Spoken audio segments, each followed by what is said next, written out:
Margaret's weathered fingers traced the delicate stitches along the doll's hemline, her pride swelling at another perfectly executed creation.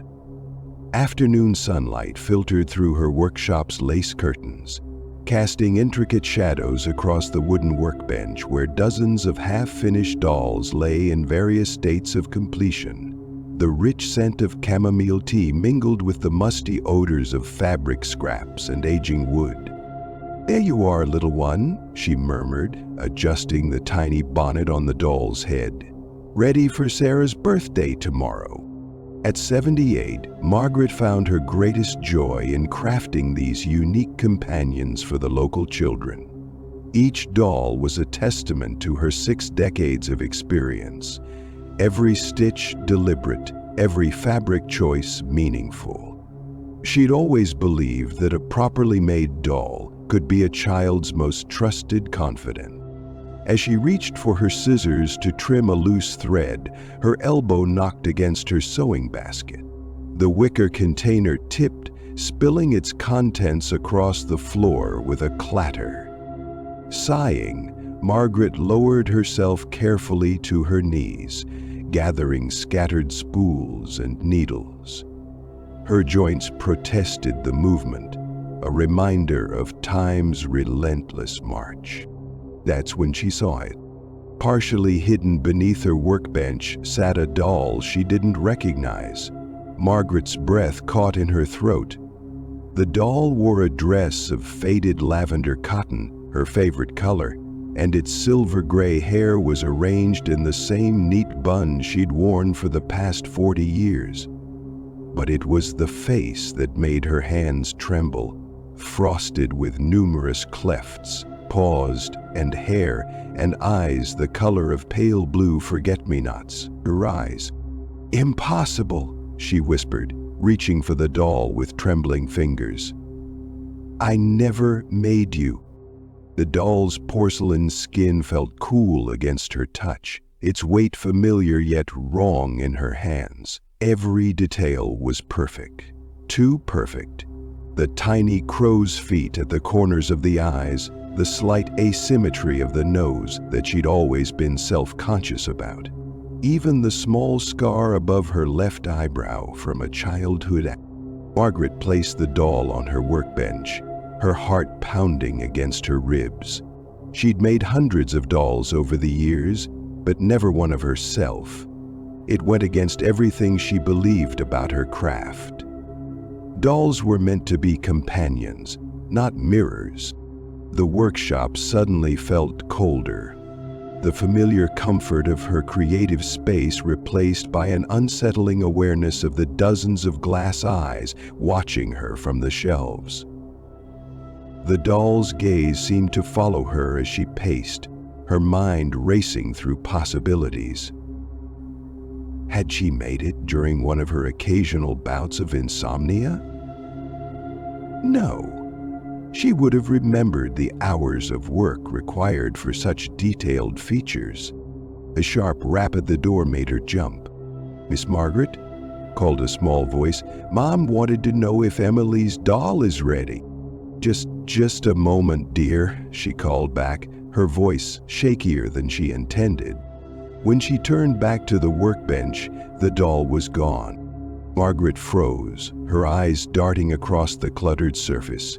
She dropped to her knees again, ignoring the protest of her joints as she searched under the bench, behind boxes of fabric, anywhere the doll might have fallen, but it had vanished as mysteriously as it had appeared. The knocking came again, more insistent this time. "Coming," she called, pulling herself up with the help of her chair. As she smoothed her apron and tried to compose herself, Margaret couldn't shake the feeling that something fundamental had shifted in her ordered world. The boundaries between creator and creation had blurred, and in that blurring, something unsettling had taken root. She cast one last glance at her workshop before heading to the door, unable to escape the sensation that among the dozens of dolls watching her from their perches, one pair of forget-me-not blue eyes followed her movement with particular interest.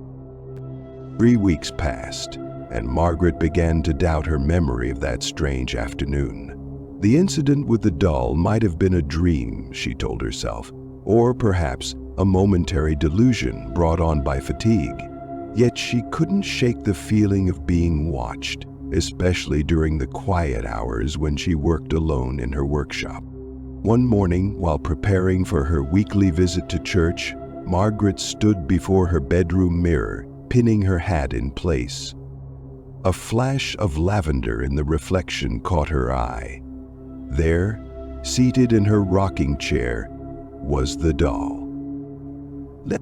The rocker moved ever so slightly, though no breeze stirred the heavy curtains.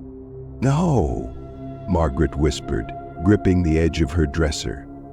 "This isn't possible." The doll's painted lips seemed different now. The gentle smile had twisted into something closer to a smirk.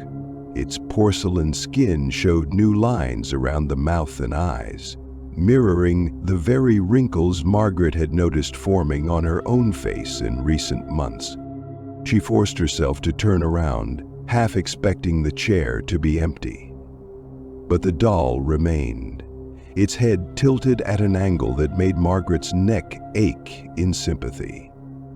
As she watched, frozen in place, the doll's right hand twitched, fingers curling into a small fist.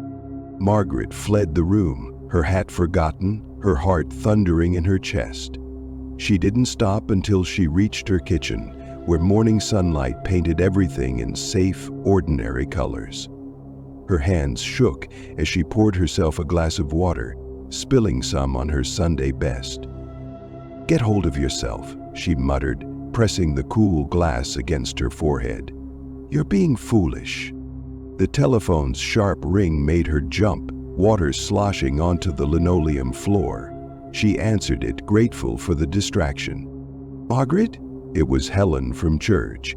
"Are you all right? We missed you at service." Margaret glanced at the clock on her wall and gasped. It was nearly noon. She'd been standing in her kitchen for over 2 hours. "I'm fine, dear," she lied, her voice steadier than she felt. "Just feeling a bit under the weather." "Well, you should have seen little Sarah. She brought her new doll to show everyone. Such beautiful work as always, though." Helen paused, and Margaret's grip tightened on the receiver. She said the strangest thing. She told her mother the doll had been crying real tears.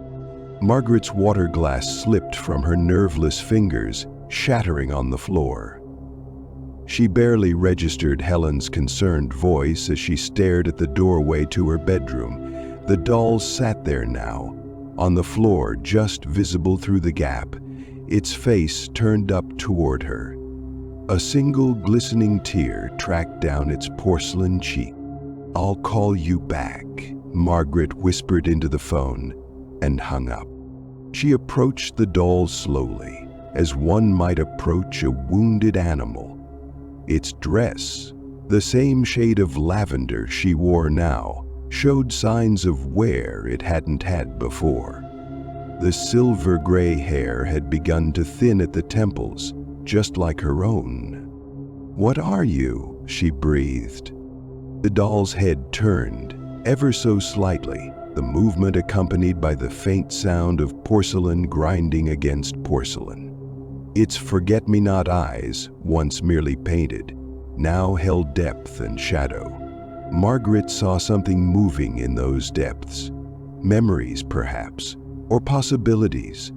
She saw herself, hunched over her workbench, younger and full of promise, threading needles by candlelight and breathing life into cloth and clay. She saw decades of solitude, of choosing her craft over companionship, of watching other women her age surrounded by families, while she surrounded herself with dolls. The tear on the doll's cheek caught the light, and Margaret realized with horror that it wasn't alone in its weeping. Her own cheeks were wet. The summer heat turned oppressive as August dragged on, but Margaret kept her workshop windows sealed tight. She'd moved her workbench to face the door, refusing to turn her back on the rows of dolls that lined her shelves. The lavender doll appeared with increasing frequency now, on the kitchen counter during breakfast, in the garden while she tended her herbs, at the foot of her bed in the dark hours before dawn. Its face had grown haggard, bitter. The once neat silver hair now hung in stringy strands, and its dress showed dark stains that appeared to seep from within. Margaret noticed her own reflection beginning to match it, though she couldn't say which changed first, the doll or herself. "Miss Margaret?" Tommy Phillips stood in her workshop doorway, shifting from foot to foot. "Mom says you haven't answered your phone. She's worried about Katie's doll." Margaret looked up from the half-finished doll on her workbench, her first attempt at work in days. Her hands trembled as she set down her needle. "Katie's doll? The one she got last month? Its face changed." Tommy's voice dropped to a whisper. "She says it looks angry now, and old, really old." A laugh bubbled up from Margaret's throat, high and brittle. "Dolls don't change, Tommy. They're just dolls." "What?" "Don't say that," she whispered. "I've never been more desperate to find your cousin than man in whatever way he happens to be." "They're just dolls." The words erupted from her with unexpected force, causing Tommy to stumble backward. Behind him, on her highest shelf, the lavender doll sat with its legs dangling, watching. Its lips moved soundlessly, mouthing the words along with her. Tommy fled, the workshop door banging shut behind him. Margaret slumped in her chair, exhaustion seeping into her bones. When had she last slept properly? Eaten a full meal? The half-finished doll before her swam in her vision, its features blurring into something familiar and terrible. Tommy snapped tooth. A soft thump made her look up. The lavender doll now stood on her workbench. Its dress darkened as if dipped in ink. Its face, her face, had transformed into a mask of malice, deep cracks spreading across its porcelain surface like spider webs. "You can't be real," Margaret whispered. The doll's head tilted at an impossible angle, its neck creaking. When it spoke, its voice was the sound of scissors snipping through silk. "We're all real, Margaret. Every single one you've made. Every dream you've stitched, every hope you've painted, every loneliness you've poured into porcelain and cloth." Margaret's gaze darted to the shelves where hundreds of dolls sat watching. Had their positions changed? Were their heads turned just slightly more in her direction? "I never made you," she insisted, but her voice wavered. The doll took a step forward, porcelain feet clicking against wood. "Didn't you? Aren't we all pieces of you, scattered across the years? Little fragments of your soul, given away, one stitch at a time." Another step. Dark liquid, not quite water, not quite blood, dripped from the hem of its dress. "But you kept the bitterest piece for yourself, didn't you? Locked it away behind your smile and your gentle words, behind your gifts to other people's children." Margaret stood so quickly her chair toppled backward. The sound of it hitting the floor was echoed by soft thumps from the shelves as other dolls began to move, their heads turning, their tiny hands reaching. "Stop this," she commanded, but the words emerged as a plea. The lavender doll's cracked face split in a wide smile. "We can't stop, Margaret. We're not finished yet. After all," it gestured to the half-completed doll on her workbench, which now bore the face of a young girl Margaret recognized. Herself, 60 years ago, when she'd first picked up a needle and thread. "You still have so much left to give." Helen found Margaret's workshop door unlocked on a crisp September morning, unusual for the early hour. The ancient bell above the door chimed her arrival, its cheerful tone at odds with the shadows that cloaked the room. "Margaret?" she called, stepping carefully around scattered fabric scraps and upended boxes. "We've been so worried. No one's seen you in days." Wan sunlight filtered through grimy windows, illuminating dust motes that danced like lost spirits.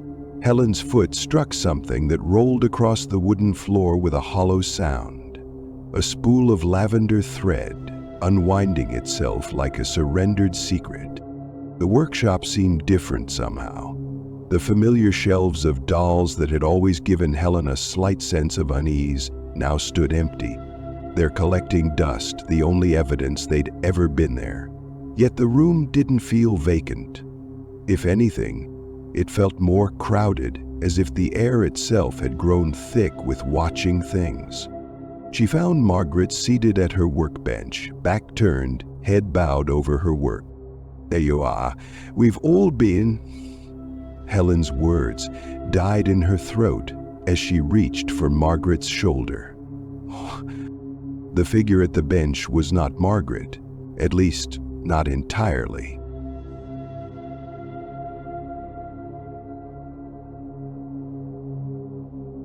Its skin had the same sheen as fired porcelain, its silver hair the texture of carefully stitched threads. The lavender dress it wore seemed to shift between fabric and painted clay, and when it turned, oh God, when it turned, its face was a perfect mask of Margaret's features, frozen in an expression of serene acceptance. "Hello, Helen," it said in Margaret's voice, though its porcelain lips didn't move. "I've had the most wonderful revelation." Helen stumbled backward, her heel catching on an oversized sewing needle. She grabbed a shelf for support, her fingers coming away sticky with something dark and viscous. "You see, the thing that both was and wasn't," Margaret continued, rising from its chair with clicking, grinding sounds. "I finally understood what was happening. All these years, I thought I was putting pieces of myself into my dolls." It gestured to a small doll on the workbench, the only doll left in the workshop. It bore the face of a young Margaret, its eyes bright with hope and possibility. But it was the other way around, wasn't it? The porcelain creature twisted to face her with an unnatural fluidity, its joints moving in ways human bones never could. They were putting pieces of themselves into me. Every stitch, every painted smile, every secret wish whispered to them in the dark. They were making me into something new, something better. Helen's back hit the workshop door. Her trembling hands found the handle, but it wouldn't turn. The creature that had been Margaret picked up the young doll from the workbench. "I've saved this last piece, Helen. Would you like to see what I become when I add it? When I'm finally complete?" Helen screamed then, a sound that was swallowed by the watchful silence of the workshop. As her consciousness began to fade, the last thing she saw was the creature lifting the final doll to its chest, pressing it into its porcelain flesh like a missing puzzle piece. And all around them, in the dust and shadows, Helen could have sworn she saw hundreds of dolls materializing on the empty shelves, their tiny hands reaching out in triumph, or perhaps most terrifying of all, welcome. Helen's family found her trembling in the workshop doorway, her eyes fixed on the empty workbench. The shelves that had once held hundreds of dolls stood bare, save for a thick layer of dust and something darker that seemed to seep from the wood itself. They searched for Margaret, of course, filed reports, asked questions, but all they ever found was a single doll in a faded lavender dress, seated at her workbench. Its silver hair was arranged in a perfect bun, its forget-me-not blue eyes bright with something that might have been triumph or resignation, or perhaps understanding. Its porcelain hands were positioned as if threading a needle, though no thread was visible. The curious thing was, everyone who looked at the doll saw something different.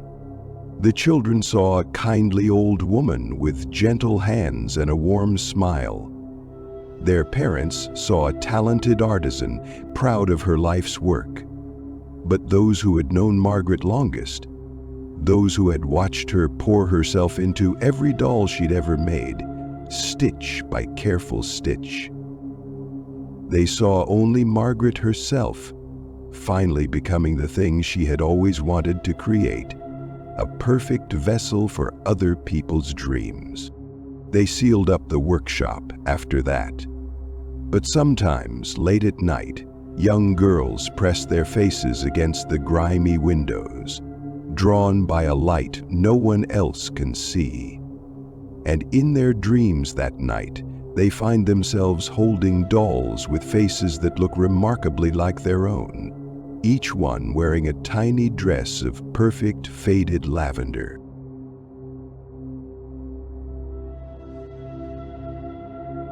"2 million years ago, a turtle munched tender green morsels while she floated on a giant mass of vegetation in the Pacific Ocean. 10 million years ago, we found the first fragments of what would become the fat testicles of a biped. She did not know that someday, in the 1800s, her story would be part of the songs and myths sung by the people of the Andes Mountains in South America, to the music that a young boy named Paulo would play on his flute. One of her descendants would help rescue a clipper ship called Destiny's Dreams in the 1800s from a creature of the sea depth.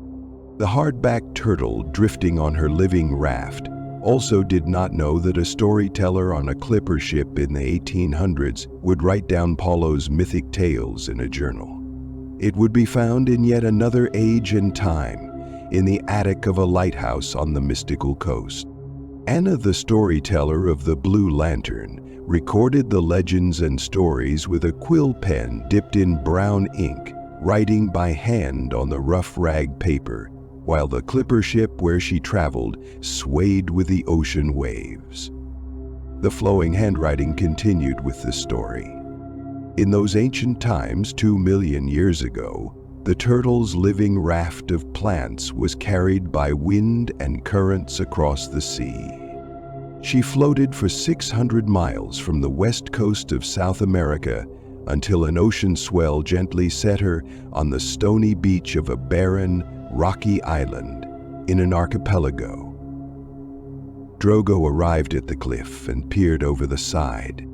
For over a year, the huge floating world rose up with towering waves and slid down into the depths between the swells. The turtles and other creatures on their vegetation raft were carried by wind and sea currents from a beach on the South American coast on a voyage to their new home on what would later be called the Galapagos Islands. The cold water of the Humboldt Current flowing from Antarctica, sweeping past the western coast of South America and then out to sea, carried the creatures on their raft made of delicious treats on a voyage across calm, tropical seas at the equator.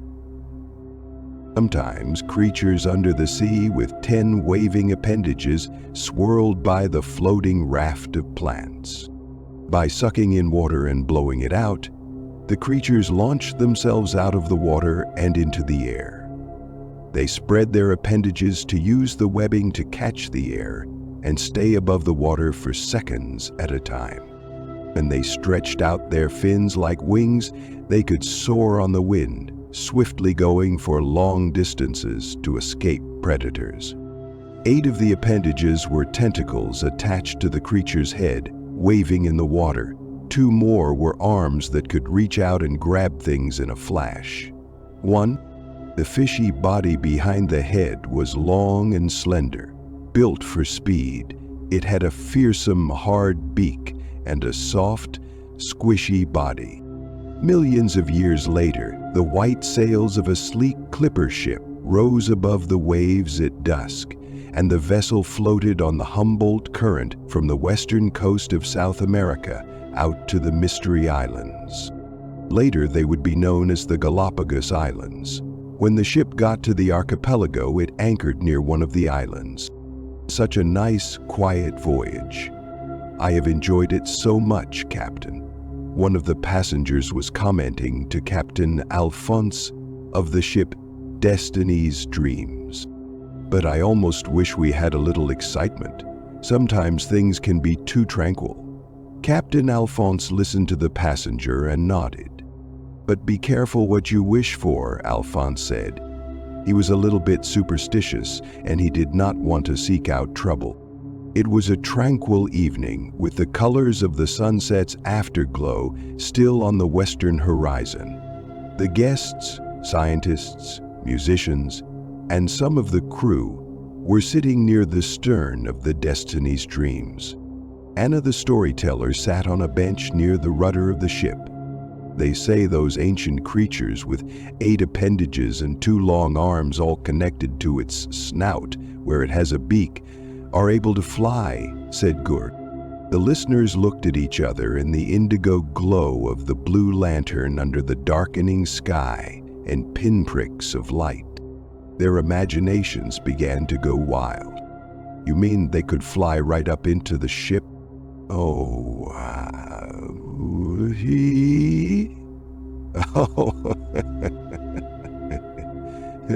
I think I saw one out there in the ocean.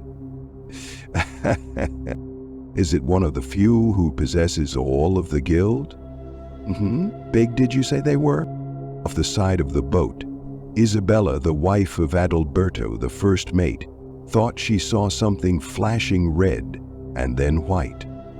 The surface of the quiet sea rippled in patterns against the waves. She laughed. "Yes, I see one now. Come on, everyone. Stop worrying. It is only a story."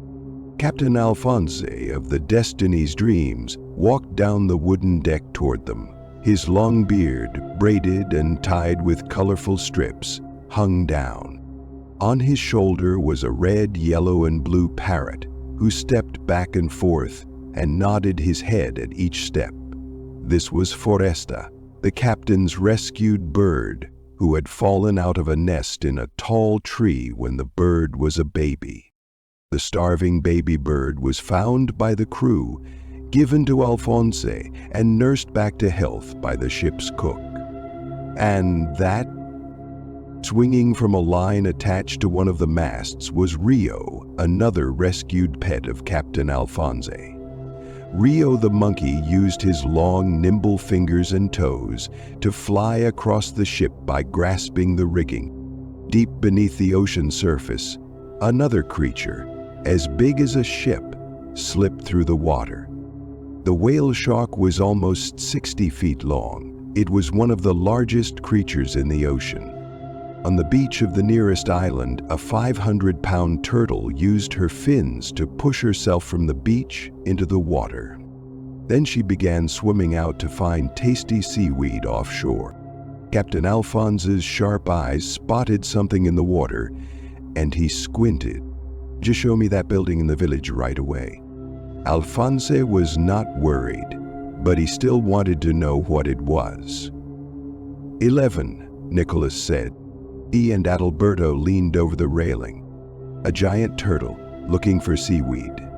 "Yes, Captain, but there is something else out there too."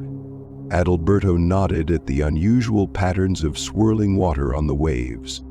"Something just below the surface." Alphonse kept watching. They did not know there was also a whale shark lurking nearby. "What's that?" one of the passengers shouted. Aha! The huge wood rudder at the back of the boat gave a loud groan. "Quick! Something is at the stern!" one of the sailors called, and the group around the storyteller jumped back and ran to the center of the ship. "Captain!" The sailor's voice was almost a shriek. A long, thin appendage like a snake appeared over the stern of the vessel.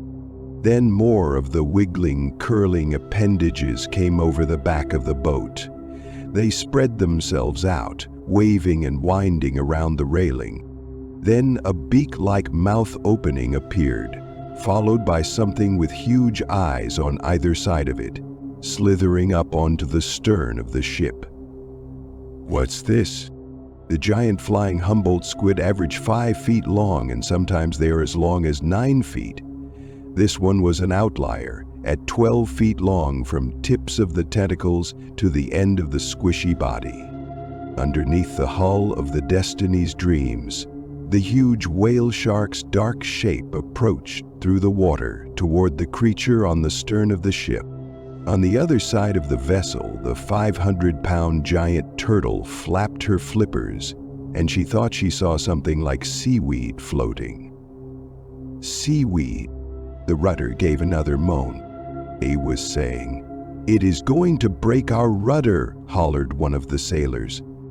Anna, the storyteller, still held her lantern with the blue glass. The indigo light fell upon the huge eyes of the creature as it rolled the eyes. It looked right into Anna's face. The light was attracting it. Giant Humboldt squid are drawn to light when the sky is dark. At that moment, the whale shark lazily floating by zoomed in the water toward one of the tentacles curling. From the other side of the boat, the 500-pound turtle snapped at another tentacle that floated like a piece of seaweed. Rio the monkey gave a screech and swung on a halyard line, swooshing just above the creature's eyes. Forrester the parrot, thinking this was a fun game, gave an ear-splitting squawk and flew, diving past the creature's eyes, and then making a parrot laugh. During this real time, the giant squid released everything, slid back into the water, then drew in a long suction of water before squirting it out, launching itself into the air to escape. The flying creature with all 10 appendages spread out from its face and fins stretched out like wings flew through the air and into the night. Here the handwriting in the journal stopped, and there was a drawing by the author of the creature. Then it continued. The 500-pound turtle flapped her flippers and swam away to keep looking for seaweed to eat. The giant whale shark leapt with one of the creature's tentacles in its jaws. Shaken, the passengers and crew gathered together, exclaiming. Their hearts were pounding. Voices rose over the sound of the waves against the hull of the ship. That was terrifying. A monster. What were those other things, monsters too? They peered over the railing of the ship at the dark water of the sea. After a while, everyone quieted down. The passenger who had said earlier he wished for excitement was still breathing heavily. He stood up by the railing. In the water, the rest of the swarm of squid were still swimming. The whale shark swam up to float near one of them. It was a young squid, not as big as some of the others. Sensing the dark shadow approaching, the squid drew in the water and squirted it out, launching itself out of the water in a flying leap, spreading the 10 appendages and its fins. 10 feet above the water, it flew like a bird. Then it ran into something. It was a man's chest. It splat. The passenger screamed. The passenger who had wished for excitement had a split-second image of the flying tangle of 10 appendages, and then it struck him in the chest, wrapping the tentacles and arms around him. Debord screamed. He lashed out with his arms in front to execute the move, but he was after all only 20 feet from the burning coppery green scales that were shooting up the passenger tent. He managed to wire himself in to grab the twisting tentacles and arms writhing around the passenger. This was not the first time Alphonse dealt with a flying squid. He drew his knife and began cutting the appendages. Then Alphonse grabbed the slippery, oozing blob and hurled it back into the sea. The passenger collapsed on the deck, covered in wet slime. The flying squid slithered through the water, waving its appendages and fins. The passengers stared out at the quiet sea, wondering what else was out there. Horista the parrot watched the group. Then she considered the evening's events and gave her characteristic reaction. It echoed across the ship and the sea. "Oh,